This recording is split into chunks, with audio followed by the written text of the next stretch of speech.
Hey YouTube, Jonathan here at Night Knowledge. Today we're going to look at my top 7 deal breakers that you should be aware of in Fallout 76. Now let's start off by saying I love the Fallout series, and I'm also not one of those angry gamers, if you can tell from my other videos. I love games and usually have a positive outlook on them. If I stop liking them, I just stop playing them, and I don't waste energy complaining about them. Before we actually start though, let's get this out of the way. Fallout 76 is a multiplayer game and is an online only game. There is the ability to attack and be attacked by other players, and both grief and be griefed. I think Bethesda did a good job addressing the negative views on this, but this might be your trigger and penultimate deal breaker. That being said, Bethesda did say they're going to consider private servers eventually, but I imagine that will be a long time from now.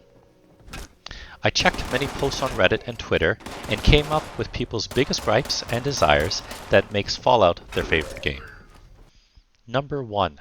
Story. My best friend felt this was tantamount to the Fallout game, in that in Fallout 4, you were an avenging parent, looking to find your spouse's killer and child kidnapper. My memory is horrible, but in New Vegas you were buried, left for dead, and had memory loss, and was piecing back your story and finding your attacker. In 76, your vault is a group of the best and brightest, tasked with resettling West Virginia after the bombs fall. No nefarious vault social experiment this time. Unfortunately, you wake up late and the Overseer, along with the rest of your vault, have left. It is up to you to follow in their footsteps and find out where they went. Without spoiling much more, the world is much different, and the local human population is eliminated by some plague, and you've been also tasked to secure 3 nuclear silos to prevent them from being used again. Number 2. Dialogue.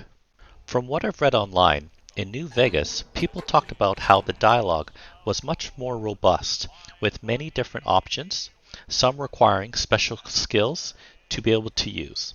Fans didn't like how Fallout 4 had a much more basic conversation system, with only 4 real options.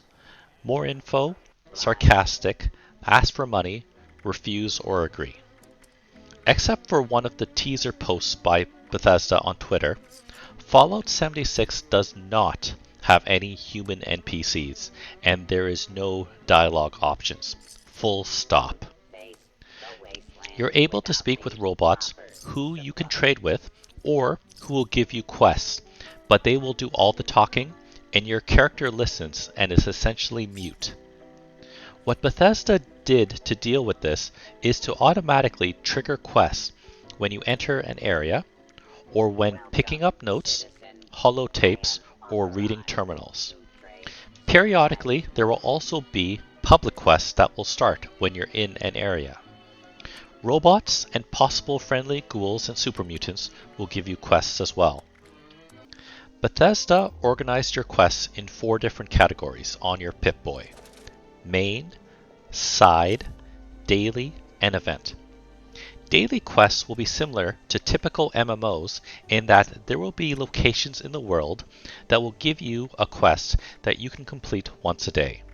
For example, I visited an oversized tea house where the robot asked me to obtain honey, and on completion, it gave me some tea, experience, caps, and a recipe to make said tea, which restored a lot of water. In another location, gathering pumpkins for a robot gave a reward of a special grenade recipe. If it is human dialogue that you're craving, that is where the local voice chat comes into play. One of the new concepts that Bethesda implemented is local voice chat, so anyone in close proximity can speak with one another. Before you start worrying though, if someone is being loud and annoying, it takes 10 seconds to easily mute them. Number 3. Graphics. The game and environment in general is brighter and more colorful. The color of trees come in many different shades, and there will be times you're in a forest with a canopy above. But at the same time, you'll see familiar art assets from other Fallout games, such as buildings, buses, and barricades. Because they reuse art assets, sometimes you'll wonder if this was just a Fallout 4 mod. Number 4. Storage.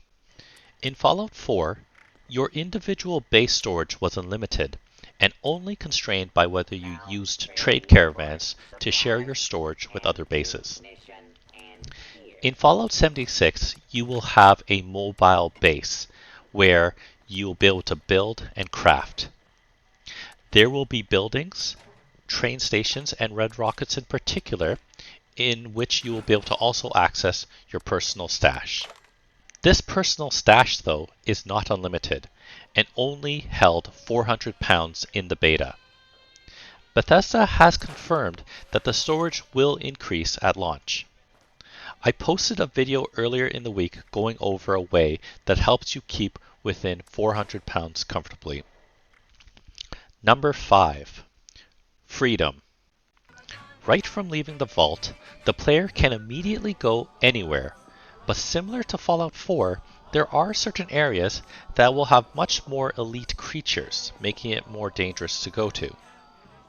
Fallout 76 in particular has zones with levels, but also uses a mechanic that makes creatures an appropriate level depending on the first character in the zone, which sounds like it can be abused by players in the future. Either way, as soon as you're out of the vault, you can go anywhere and do anything. Number 6. Factions. From my beta game time experience, I came across mention of 2 new factions, the Responders and the Fire Breathers. I haven't come across any living members though, for, as mentioned before, there are no human NPCs. So I'll find notes about them, robots will talk about them, and I'll find their corpses. There is also mention of the Brotherhood of Steel operating in the area, demanding supplies and conscripting people into their ranks, but I haven't seen an NPC yet. There are a ton of holotapes in Fallout 76, where in the main quest you follow the story of the Overseer, which you could consider a memorable character. Choices, though, could be seen as much simpler.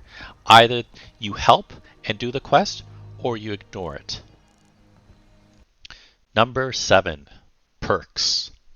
Fallout 76's perk system is much different than anything we've been used to in any Fallout game of the series, or any games that I can think of.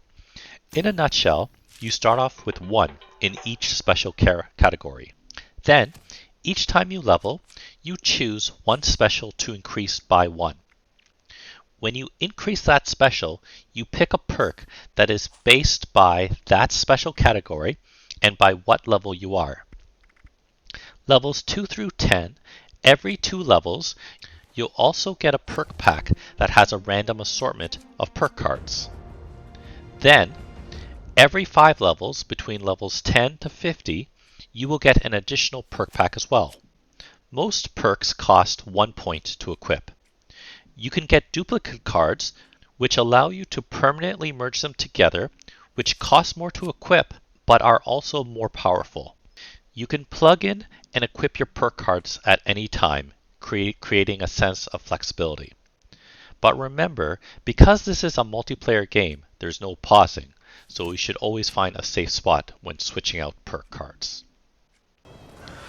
So those are my top 7 deal breakers that you'll have to come to terms with if you decide to play Fallout 76. Of the 7 biggest deal breakers, the lack of dialogue is something I'm missing most, but in my humble opinion, I believe Bethesda made a great game that may possibly provide me even more hours of gameplay than the previous Fallouts. This is because I'll be able to enjoy it with my friends and make new friends. That concludes today's video. Let me know in the comments below whether any of these were deal breakers for you. Check my channel for a myriad of different kinds of videos which focuses primarily on board games, but I hope to expand it with more videos on Fallout 76 and possibly some other interesting areas like maybe cooking. Don't forget, as always, to check out my blog, nightknowledge.com, for any videos or interesting articles that I end up writing. Thanks for watching. I'll see you next time.